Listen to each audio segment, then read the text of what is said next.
السلام علیکم ناظرین، آپ دیکھ رہے ہیں رابطہ ٹی وی اور میں ہوں آپ کا میزبان محمد سلامتی۔ اسرائیل نے اپنے آفیشیل سوشل میڈیا اکاؤنٹ سے گریٹر اسرائیل کا نقشہ لانچ کیا ہے، جس کی وجہ سے عمومی طور پہ پوری دنیا کے مسلمانوں میں تشویش ہے، لیکن خاص طور پہ سعودی عرب، ترکی، لبنان اور اردن کے اندر اس حوالے سے، مصر میں اس حوالے سے کافی زیادہ تشویش پائی جاتی ہے۔ اس موضوع پہ گفتگو کرنے کے لیے آج ہمارے ساتھ موجود ہیں اسد اللہ ابراہیم صاحب۔ ہم ان سے بات کریں گے کہ گریٹر اسرائیل کا ایشو ہے کیا، اور اس کے اندر آگے کیا متوقع چیزیں ہیں، اس کے اوپر بات کریں گے۔ Sir thank you very much Asad بھائی۔ جزاک اللہ، بہت شکریہ۔ اسد بھائی، یہ جو گریٹر اسرائیل یا دی پرومسڈ لینڈ، یہ اس کا تصور ہے کیا؟ اس تصور پہ آنے سے پہلے ایک جملہ میں کہہ دوں کہ اس وقت گلوبلی دنیا میں جتنی بھی بڑی تہذیبیں ہیں وہ اپنے عروج کا خواب دیکھ رہی ہیں۔ ایون انڈیا کو بھی دیکھ لیں تو گریٹر انڈیا کی بات ہو رہی ہے، اسی طرح افریقن ریجن اور دیگر جیسے سند قوموں میں جو ہمارے بنی اسرائیل، جس کو عموماً ہم سمجھتے ہیں کہ صرف یہود کی ہم بات کرتے ہیں، جبکہ ہم اس میں یہ کہہ کے خود اپنے آپ کو مسلمان ڈوج دے رہے ہیں، کیونکہ بنی اسرائیل کا مطلب صرف یہود نہیں ہے بلکہ نصارہ بھی ہیں، کیونکہ بنی اسرائیل سے میں ہی ایک طبقہ جو ہے عیسائیت قبول کیا تھا۔ جی بالکل، تو یہ دونوں کائلیشن ہے، اس وقت دونوں چل رہے ہیں۔ بھئی تورات جہاں یہود کے لیے مقدس ہے، بنی اسرائیل کے لیے بھی ہے۔ تابوت سکینہ جہاں ان کے لیے اہم ہے، وہ ان کے لیے بھی ہے۔ کچھ پوائنٹس پہ پھر آ کے عیسیٰ علیہ السلام سے آ کے دونوں الگ ہو جاتے ہیں۔ اب آتے ہیں اس کے جو مین چیز کی پرومس لینڈ ہے کیا۔ اس کی تاریخ جو ہے اگر ہم تورات کو دیکھیں، چونکہ ظاہر ہے کہ دونوں طبقہ تورات پہ بلیو کرتے ہیں، تو اس میں بنیادی طور پر جو ان کے بک آف جینیسس ہے، اس کے چیپٹر میں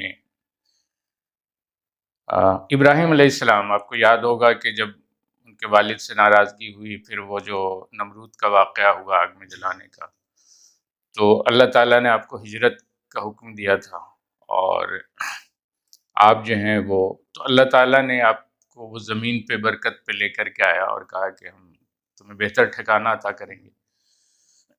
تو وہ یہی ہے کنعان کی زمین، اور کنعان سے مراد یہ ہے کہ لبنان، اردن، فلسطین اور شام کا پورا شمالی علاقہ، پوری پٹی ہے جس کو آج انہوں نے میپ میں شو کیا ہے۔ تو بنیاد اس کی وہاں ہے، ابراہیم علیہ السلام کی۔ اس کے بعد دوسری مرتبہ یہ پرومس بن جاتا ہے اس وقت جب فرعون سے نجات کے لیے جدوجہد کر رہے تھے، تو آپ دیکھتے ہیں کہ موسیٰ علیہ السلام جب فرعون کے پاس آتے ہیں تو ایک طرف وہ اللہ کا پیغام توحید پیش کرتے ہیں، اور دوسرا ان کا اس کے ساتھ ہی جو متصل دعویٰ ہوتا ہے کہ وہ ہے ارسل بنی اسرائیل، میری قوم کو جو ہے، بنی اسرائیل کو میرے ساتھ جو ہے روانہ کر دو۔ تو بیسیکلی فرعون کو جو دعوت دینی تھی وہ تو اتمام حجت تھی، اللہ کی ربوبیت اس کی مالک ہونے کی، لیکن بنیادی طور پر آپ جو مبعوث ہوئے تھے وہ بنی اسرائیل پہ ہوئے تھے، اسی لیے کہ ان کو لے جا کر کے اسی پرومس لینڈ پہ ان کو واپس لے جائے، جو کنعان کا علاقہ تھا۔ اس حوالے سے سورہ اعراف آیت 103 تا آگے 105 اور آگے، اس میں سورہ مائدہ میں، بالخصوص سورہ مائدہ کی میں کہوں گا کہ آیت نمبر 21 کو اس پہ کوٹ کیا جا سکتا ہے، اور آنورڈ کئی آتے ہیں، اور سورہ شعراء میں تو اس آیت نمبر 10 سے لے کر کے آیت نمبر 65 تک اس پہ کافی طویل بات ہوئی ہے۔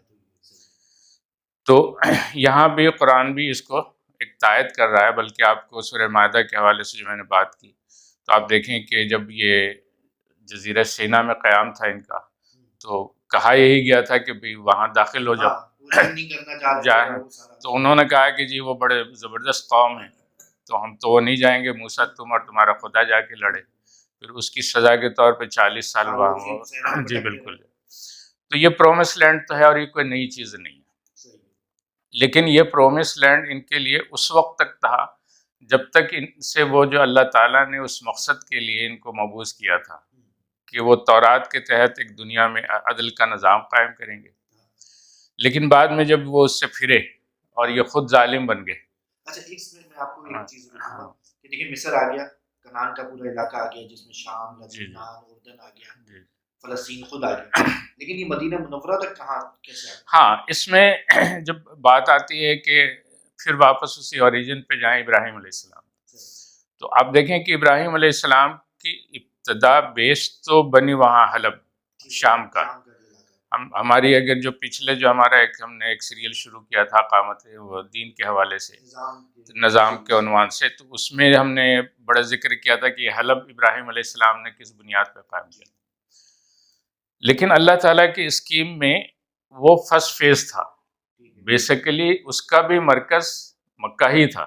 حضرت اسماعیل علیہ السلام اسلام کا بھائی اسحاق علیہ السلام سے پہلے اسماعیل علیہ السلام کو وہاں بھیج دیا گیا تھا، اور خود جو ہے وہ بیت المقدس جو ہے تمام تر مقدس ہونے کے باوجود اس کا بھی قبلہ کعبہ ہی تھا. حضرت ابراہیم نے اس کی تعمیر بھی کی. جی بالکل. تو وہ تعبیر اسی لیے ہوئی تھی کہ ایک مرکزیت وہ اسکیم میں اللہ کے یہاں پہلے سے وہ چیزیں موجود تھیں. تو اس اعتبار سے وہ چونکہ اس کو وہ پھر اپنے حضرت ابراہیم علیہ السلام سے ہی وہ کنیکٹ کرتے ہیں. لیکن بعض لوگوں کا یہ خیال ہے کہ یثرب کے اندر چونکہ یہودی قبائل آباد تھے تو اس کو عام طور پہ لوگ کہتے ہیں کہ اس وجہ سے وہ دوبارہ اس کو. ہاں، یہاں بڑا دلچسپ سوال آپ نے پوائنٹ اٹھایا ہے کہ یثرب میں کیوں تھے وہ. یثرب میں اسی لیے تھے کہ ان کو جو عروج کی بات کی گئی تھی کہ اصل فائنل فیز میں جو مسایہ آنا ہے، اور مسایہ سے مراد محمد رسول اللہ صلی اللہ علیہ وسلم. یہ اور بات ہے کہ وہ اپنی نسلی عصبیت کی وجہ سے بنو اسماعیل ہونے کی وجہ سے نبی صلی اللہ علیہ وسلم کو انہوں نے مسترد کر دیا کیونکہ یہ بنو اسحاق سے تھے. اب دیکھیں نا ان کے اندر عصبیت یہ ہے کہ خود ان کا جو بھائی یہودا تھا جس نے یوسف علیہ السلام کو قتل کرنے کے لیے تمام بھائیوں کا آمادہ کیا تھا، تو خود اپنے باپ جایا جو ہیں وہ یوسف علیہ السلام کو انہوں نے برداشت نہیں کیا. تو یہ جو یہودی یثرب میں آباد ہوئے تھے ان کی کتابوں میں لکھا ہوا تھا کہ بالکل ان کے آثار موجود تھے کہ جی اس خطے میں انہوں نے آنا ہے. ٹھیک ہے نا. تو یہی وجہ ہے کہ یہ دیکھیں پورے صرف مدینے میں نہیں تھے بلکہ نیچے سے لے کر کے نجران سے لے کر کے اگر اوپر علولہ اور علولہ سے پورا شام کی پوری بیلٹ جو سلک روڈ ہے جس میں مدینہ کراس ہوتا ہے ایکچولی، تو یہ پورے سلک روڈ پہ آباد تھے. یہ صرف مدینے میں نہیں تھے، اور خیبر اسی وجہ سے انہوں نے مرکز بنایا تھا. تو یہ ان کے یہاں تھیوری میں موجود تھے ساری چیزیں، اور یہ اس پہ کام کر رہے تھے سارے. اب جو انہوں نے نقشہ ریلیز کیا ہے اس میں ترکی کا بھی کچھ حصہ ہے، اس کے علاوہ پورا لبنان ہے، پورا اردن ہے، فلسطین، شام، مصر اور سعودی عرب کا بہت بڑا حصہ جو ہے انہوں نے اس کے اندر وہ کیا ہے.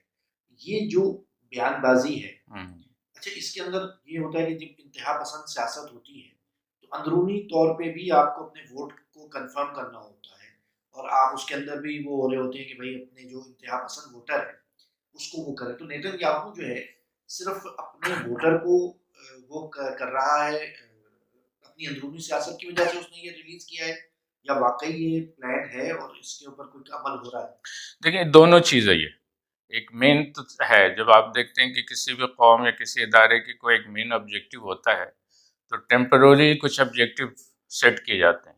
میں اس کو آپ کو ان کی جو لوگوں کو موٹیویٹ کرنا اور اپنے قوم کو ابھارنے کا، تو آپ اس سے اندازہ کر لیں کہ یہ جو پچھلے دنوں یہ 2015 اور 16 کے درمیان لال بچھڑیوں کا بڑا قصہ آیا تھا، تو وہ آیا اسی لیے تھا کہ ان کو ہاں اچھا وہ انہوں نے اس کو بنایا بھی، مطلب اس کی بریڈنگ بھی کی، اس کو ڈیولپ بھی کیا، اور ایک نہیں کئی سال اس پہ کام کرتے رہے وہ. اچھا مسئلہ یہ تھا کہ وہاں پہ یہاں پہ یہ کہ پھنس گئے کہ ان کے مذہبی تصور میں یہ تھا کہ بھئی جب وہ آخری مسایہ آئے گا تو اس کی قربانی دی جائے گی.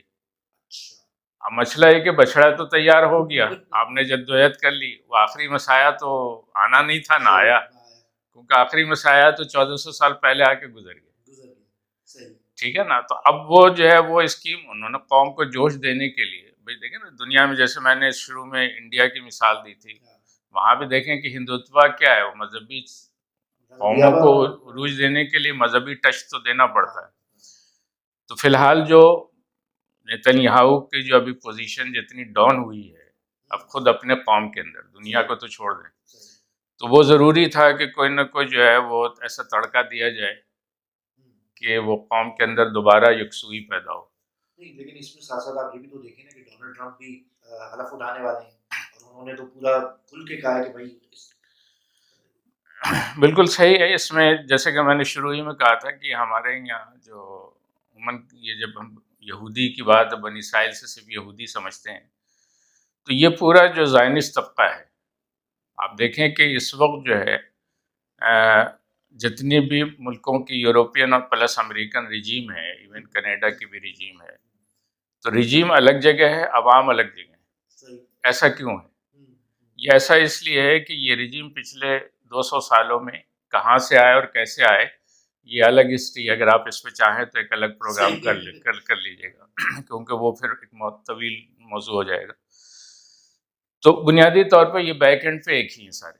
اب دیکھیں نا کہ یہ تو ہمارے مسلمانوں میں چونکہ یہ کتنے اپنے نظریات سے اٹیچ ہوتے ہیں کہ صدیوں پرانے جو ہے 3000 سال پرانے تصورات کو لے کے چل رہے ہیں اور مسلمان جو ہے ماڈریٹ بننے کے چکر میں اس کو اپنی آج کی تاریخ میں پتا.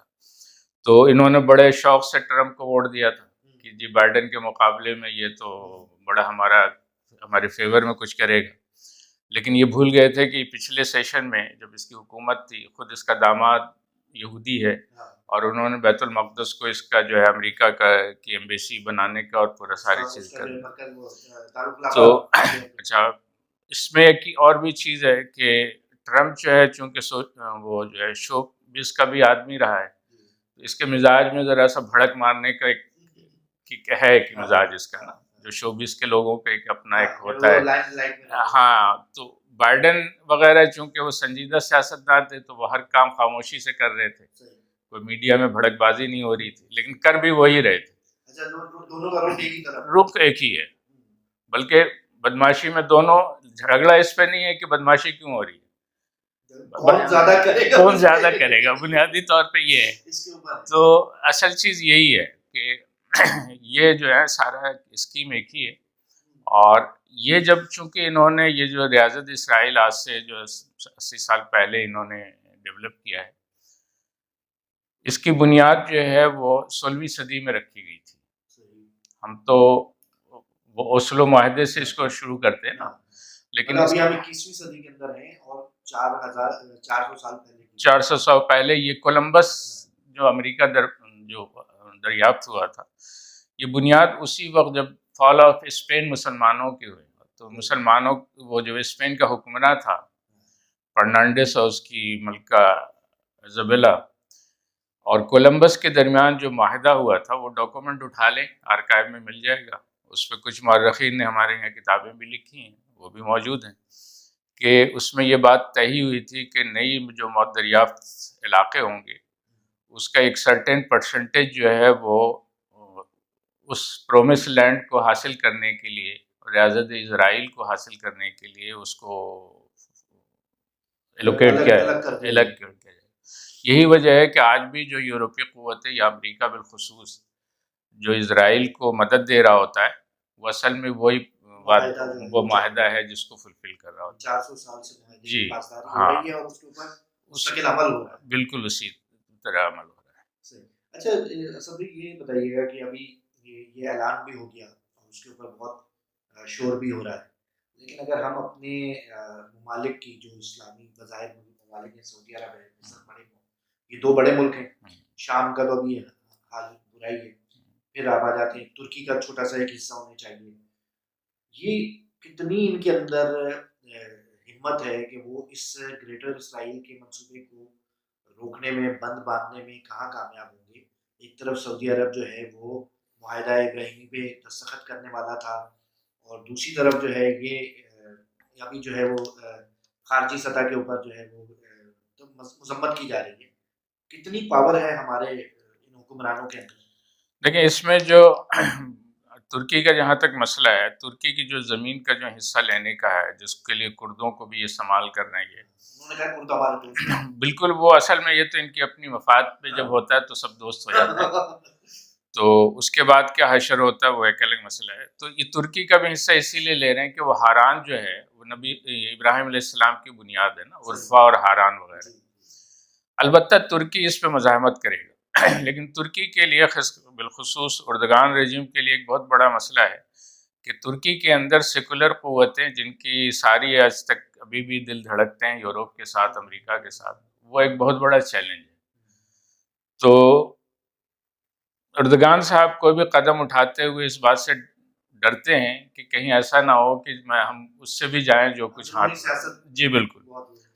تو لیکن وہ بہرحال مزاحمت کریں گے اور اس پہ ان کی حکمت عملی موجود ہے. اور انہوں نے یہ جو پچھلے دنوں جو ابراہیم اکارڈ کے نتیجے میں بخصوص انڈیا کو بھی اس میں شامل کیا گیا تھا، وہ 2-3 ٹرائکا بنائے گئے تھے، تو اس کے کاؤنٹر میں اردگان صاحب نے اسکیم بنائی ہے. لیکن ظاہر ہے کہ اس میں ان کے لیے راستہ بنانا بہت مشکل ہے، کیونکہ وہ تنہا ہے اس معاملے میں، کوئی بھی ان کے ساتھ نہیں ہے.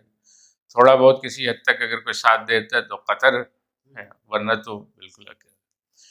لبنان کی عملاً کو اتنی بڑی حیثیت نہیں ہے، ٹھیک ہے نا. اب رہی بات، اور فلسطین تو خود بیچارہ زخمی ہے.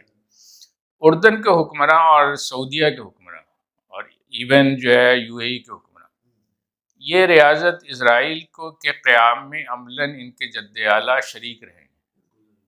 پہلے جنگ عظیم جو اختتام پذیر ہوئی تھی، تو جو 20ویں صدی کی جو ابتدا تھی، 1903 یا 4 مجھے جہاں تک یاد پڑتا ہے، یہ سارے الہی تھے اس بات کے. اور آل سعود کو یہ سعودی عرب دیا ہی گیا تھا اس بنیاد پہ کہ یہ ریاضت اسرائیل کی حمایت کریں گے. اور جو سعودی عرب ہے، جو اس وقت جو ہے وہ حجاز کے نام تھا، ایک صوبہ تھا ترک ریاست کا، جس کے یہ شریف مکہ حکمراں تھے.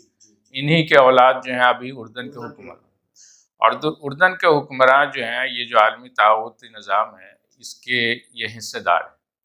یہ اور بات ہے کہ ان کو شروع میں بہت بڑا حصہ دیا گیا تھا، کرتے کرتے آج خود ان کی بقا کا مسئلہ اب آ گیا. لیکن اب ان کے اندر کوئی اتنی حیثیت رہی نہیں ہے کہ یہ کوئی بہت بڑی، یہ زیادہ زیادہ تھوڑا سا احتجاج کر لیں گے، اپنا حصہ مانگ لیں گے. یہ جو گریٹر اسرائیل کی بات ہے، یہ عملی طور پہ اسرائیل کے نقشے پہ آ جائیں گے، یا جیسے ابھی یہ لوگ غلام ہیں اسی طریقے سے اور زیادہ کچھ اس قسم کے ایگریمنٹ ہو جائیں گے کہ بھائی اسرائیل کا اثر و رسوخ اور زیادہ بڑھ جائے گا؟ کیا دیکھیں، اس میں تو ایک وہ ہے نا کہ ایک ان کی تدبیر ہے، ایک ان کی چالیں ہیں، ایک اللہ کی تدبیر ہے.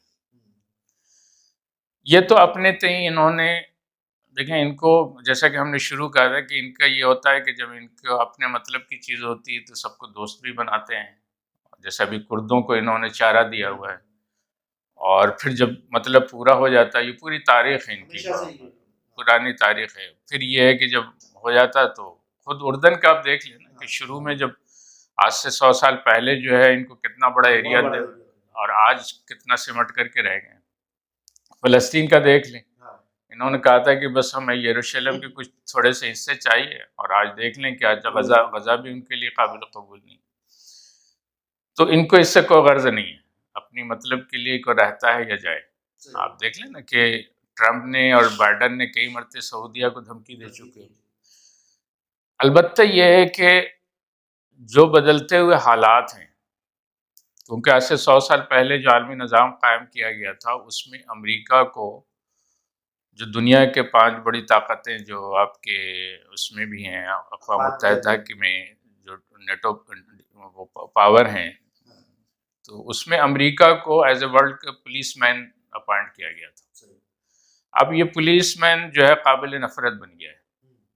اب لوگ اس کے، ہاں، تو اب امریکہ سے مزید یہ کام لے نہیں سکتے، لہٰذا اب اس کا جو ہے اس کے سمٹنے کی باری ہے. تو امریکہ آئندہ 30 سالوں میں آپ کو ایک بڑا ملک کے طور پہ تو رہے گا، لیکن عالمی سیاست میں اس کا رول جو ہے وہ بہت کم، بہت محدود ہوتا جا رہا. اور اس کی ابتدا یہ ان سے جو ہے ٹرمپ سے ہو گئی. یہ جو ٹرمپ کی جو ساری جو دھمکیاں اور بھڑکے ہیں، یہ اصل میں خود امریکہ کی توسیع پسندانہ کے بجائے الٹا امریکہ کے گلے پڑے گا، اور وہ امریکہ سمٹ جائے گا. اس پہ دوبارہ کسی اور پروگرام میں بات کریں گے. یہ مجھے بتائے گا، ابھی آپ نے کہا اردن کا تو آپ نے بتایا کہ کوئی خاص ادھر وہ نہیں ہے. پھر ہم آ جاتے ہیں سعودی عرب. محمد بن سلمان اس وقت حکمران ہیں، ان کا کیا رویہ ہوگا، ان کا کیا؟ دیکھیں، محمد بن سلمان تو عملاً جو ہیں وہ سرنڈر کر چکے تھے. ابراہیم اکارڈ اور اس پہ سارے، یہ تو حماس کو کریڈٹ جاتا ہے کہ انہوں نے ان ساروں کی اسکیم پہ تہس نہس کر دی۔ ابھی مسئلہ یہ ہے کہ ایم بی ایس کا اپنا یا آل سعود کا اپنا، بلکہ ان کے یہاں جو عوام کا مسئلہ ہے وہ عوام اس کے بالکل اینٹی ہے۔ ٹھیک ہے، ایک طبقہ جو عیش پرست ہے وہ ایم بی ایس کو، وہ ہر قوموں کے اندر ہوتا ہے، لیکن مجموعی طور پہ عرب قوم کے اندر ایک سوچ پیدا ہو گئی ہے کہ بھئی یہ جو ہمارے حکمراں ہیں یہ کس قیمت پہ ہمیں بیچ رہے ہیں۔ تو یہ ایک بہت بڑا جو ہے، اور اس پہ بہرحال حکمرانوں کو کان کھڑے ہو رہے ہیں۔ ان کی انٹرنل اس کا اظہار ان کا میڈیا نہیں کر رہا ہے، لیکن انٹرنل رپورٹ ان کے پاس موجود ہے کہ ہم نے کوئی بڑا قدم اٹھایا تو قوم ہمارے خلاف چلی جائے گی۔ یہی وجہ ہے کہ ابھی انہوں نے مذمتوں کا، ورنہ تو مذمت بھی نہیں ہو رہی تھی، اب مذمتوں پہ آئے ہیں، اور عین ممکن ہے کہ ان کے یہاں خود آل سعود کے یہاں شاہی خاندان میں آپ کو علم ہے کہ بڑی کھچاؤ ہے ساری چیزیں، تو اس بنیاد پر بالخصوص اردوغان صاحب نے، اور اس سے بھی بڑھ کر کے جو چائنا ہے، چائنا نے ان سب کو ایک روڈ میپ دیا ہوا ہے، تو اس بیس پہ، اپنی ایمانی بیس پہ یا اسلام کے لیے شاید یہ نہ اٹھیں گے، لیکن جو ان کے تجارتی مفادات ہیں اور ساری چیزیں، وہ چائنا نے ان کو جو سپورٹ دینے کا وعدہ کیا ہے، اس بیس پہ امکان یہ ہے کہ یہ اٹھیں گے، اور مجھے یہ لگ رہا ہے کہ ریاضت اسرائیل جو بڑھنے کی کوشش کر رہی ہے، بڑھنے کے بجائے سمٹ جائے گی۔ مطلب ایک بدماش کے بجائے وہ دوسرے بدماش کے کیمپ میں چلے جائیں گے۔ ایسا ہی ہے۔ مصر کا کیا رول رہے گا؟ دیکھیں، مصر کا رول جو ہے وہ اسٹل جو ہے، ان کے یہاں بھی صورتحال یہ ہے کہ جو اس وقت جو حکمراں ہیں، اور وہ تو بہرحال سمپل ہے، پیچھے تو مصر میں آرمی ہی ملک کو کنٹرول کر رہی ہوتی ہے، تو وہ بھی محسوس کر رہے ہیں کہ پچھلے 2010-12 میں انہوں نے جو اخوان کے ساتھ کیا، اور ابھی غزہ کی صورتحال پہ جو مصر کے اندر عوام کے اندر رد عمل ہے، تو وہ ایک بم پہ بیٹھے ہوئے ہیں، تو وہ اس سے ڈر رہے ہیں۔ دوسری طرف ان کا آقا ہے، تو اور ایک اور چیز جو ان کی ہوئی ہے کہ وہ لیبیا میں جو تبدیلی آئی ہے، ساری چیزیں، تو وہ یہ خود پھنسے ہوئے ہیں، تو یہ جو ہے مفادات کی بنیاد پہ سودا کریں گے۔ ابھی یہ دیکھ رہے ہیں کہ بھئی صورتحال اونٹ کس طرف بیٹھتا ہے۔ اچھا، یہ اس کا مطلب تو یہ ہے کہ ایک طرف امریکہ، یورپ اسرائیل کی پشت پناہی پر ہوں گے، دوسری طرف چین تھوڑا سا جو ہے وہ سعودی عرب کے ساتھ اور دیگر ملکوں کو وہ کرے گا۔ پاکستان جو ہے وہ اس کی کیا ہوگی؟ کیا اس سارے کھیل کے اندر ہم الگ تھلگ رہیں گے؟ ہمارے اوپر کتنا دباؤ آئے گا؟ ہمارے میزائل پروگرام کے اوپر ابھی سینکشنز بھی لگائیں گے، ڈونلڈ ٹرمپ انتظامیہ نے آنے سے پہلے ہی اس کا وہ کیا ہے، تو پاکستان کے اوپر کیا دباؤ ہوگا اور پاکستان اس سارے کھیل کے اندر کیا متاثر ہوگا؟ دیکھیں، پاکستان جو ہے دوسرا مصر ہے۔ اچھا، بلکہ دلچسپ بات ہوگا میرے ناظرین کے لیے، شاید ہی یہ مجھے نہیں پتا ہے کہ ہماری مین اسٹریم میڈیا پہ کسی نے یہ پوائنٹ رکھا ہے لوگوں کے سامنے، کہ جو امریکہ کی جو اسٹریٹجک جو ڈویژن ہے دنیا کی، پولیٹیکلی تو ہم سب کانٹیننٹ میں آتے ہیں، سارک ممالک اور یہ ہوتے ہیں، لیکن اسٹریٹجک میں ہم ایجپٹ کے بلاک میں آتے ہیں، یعنی ہمارے سی آئی اے، امریکی سی آئی اے وغیرہ جو ہیں، اور جو ہمارا فائنینشیل ہب ہے، چیزیں ہیں، وہ ساری مصر کے ریجن میں ہوتے ہیں، اور ہم وہاں سے کنٹرول کیا جاتا ہے، وہاں سے، اور مصر میں جس طرح فوج کنٹرول کرتی ہے مصر کو، اسی طرح پاکستان کی فوج پاکستان کو کنٹرول کرتی ہے۔ اور پاکستان کی فوج کی ہسٹری یہ ہے کہ یہ رینٹل سروس مین ہوئے ہیں امریکہ کے آگے۔ البتہ یہ ہے کہ جب ان کے اپنی مفاد اور بقا کا مسئلہ آتا ہے، اس میں کہیں نہ کہیں یہ کچھ رجسٹ یا ڈبل اسٹریٹجی استعمال کرتے ہیں۔ تو ابھی بھی یہ ہے کہ چونکہ میں دنیا میں آپ کے بتایا تھا کہ بھئی امریکہ سمٹ رہا ہے، چائنا ایمرج ہو کے آ رہا ہے، اب چونکہ ہمارے بھی جنرلوں کی 70 سال سے 75 سال سے عادت رہی ہے امریکہ کے آگے گھٹنے ٹیکنے کی، تو اصولاً تو 2018 میں ان کو چائنا کے ساتھ چلے جانا چاہیے تھا، لیکن وہی عادت پڑی ہوئی تھی، باجوہ صاحب اور ان کی جو پوری رجیم ہے سارے، وہ اسٹل امریکہ سے چپکے رہے، حالانکہ ان کو موقع ملا تھا کہ یہ شفٹ ہو جاتے۔ تو ابھی بھی ان کے اندر کوئی یہ بولڈ ڈیسیجن نہیں لیں گے، یہ ہاں، وہ جو ہے خوش کرنے اور اس کے چکر میں یہ اپنی سروسز دیتے رہیں گے. البتہ یہاں پر جو اصل مسئلہ ہے وہ ٹرمپ کا مسئلہ ہے. ٹرمپ کے جو رویہ ہے اور اس کی جو طریقہ ہے، اور اس کی آپ دیکھیں کہ بہت بڑے الائی جو ہیں، ایلن مسک جو ہیں، آپ یہ دیکھیں کہ خود نیٹو کو توڑنے میں لگے ہوئے ہیں، جو ان کی امریکہ کی اصل پاور ہے. یعنی کینیڈا سے ادھر لڑائی ہو گئی، ادھر یورپ کو وہ دھمکی دے رہے ہیں، اور پاکستان جو اس ریجن میں ان کا بہت بڑا الائی ہے، پاکستان کو بھی دھمکی دے رہے ہیں. تو یہ دھمکی جو ہے، جو میں نے شروع میں بات کی تھی کہ خود امریکہ کے لیے جو ہے وہ مضر صحت ثابت ہوگا. اور ایک جملہ مجھے کہنے دیجئے کہ انداز مختلف ہوگا، لیکن کسی حد تک ٹرمپ جو ہے وہ امریکہ کے لیے جو ہے گورباچوف ثابت ہوں گے. یو ایس ایس آر کے جس طرح وہ گورباچوف تھے.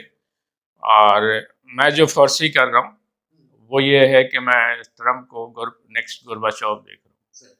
تو بہرحال یہ ایک بڑا اگلے 4 سال میں سمجھتا ہوں کہ دنیا کی سیاست کے اندر بڑے اہم ہوں گے. یقیناً ڈونلڈ ٹرمپ صاحب کی اپنا جی بالکل مزاج ہے، ان کی اپنی وہ ہے. 2030 میں آپ یہ دنیا نہیں دیکھیں گے. 2030 میں ایک بدلی ہوئی دنیا بالکل بدلی ہوئی، اور اس کے جو ہے آثار جو ہیں 2025 تو بہت انتشار کے سال میں دیکھ رہا ہوں.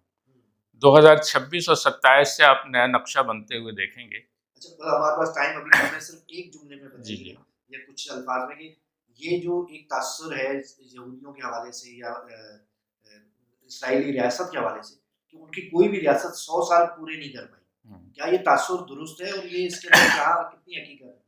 اصل میں اس کی یہ تاثر لی جاتی پچھلی ماضی کی اس میں. اچھا، یہ ایک چیز یہ ہے کہ صرف یہ اسرائیل سے نہیں ہے، یہ قدرت کا نظام ہے کہ اللہ تعالیٰ قوموں کے لیے جو ہے 1000 سال جو دیتا ہے، لیکن 1000 سال میں جو ہے یہ چونکہ ایک بڑا لمبا عرصہ ہوتا ہے، تو عموماً 100 سال میں مسلمانوں میں بھی اب دیکھیں کہ یہ تصور موجود ہے کہ ہر 100 سال پہ مجددین آتے ہیں. تو یہ تبدیلی کی دنیا ہے. اللہ تعالیٰ مسلسل جو ہے وہ سورہ حج کے آخری میں کہہ چکا ہے کہ اگر ہم تمہیں چھوڑ دیں، ایک دوسرے کو ایک دوسرے سے نہ ہٹائیں تو سب کچھ تباہ ہو جائے. تو یہ تبدیلی بہرحال ہے، اور یہ جو ہے چونکہ یہ کبھی مظلوم تھے، یہود جو ہے یورپ میں مارے جا رہے تھے، ساری چیزیں، تو اللہ تعالیٰ ہر قوموں کو ایک موقع دیتا ہے، لیکن یہ مظلوم پھر خود ظالم بن گئے ہیں، تو اب ان کی ضرورت نہیں ہے، ان کو بہرحال کو ہٹنا ہے. ناظرین، موضوع بہت طویل ہے، اس کے اندر بہت ساری باتیں کہنے کی ہیں، لیکن وقت مختصر ہوتا ہے، تو اس پہ ہم آج کے لیے اجازت چاہیں گے، اور امید ہے کہ آپ کو ہمارا یہ ڈسکشن پسند آیا. ابھی کے لیے اجازت دیجیے.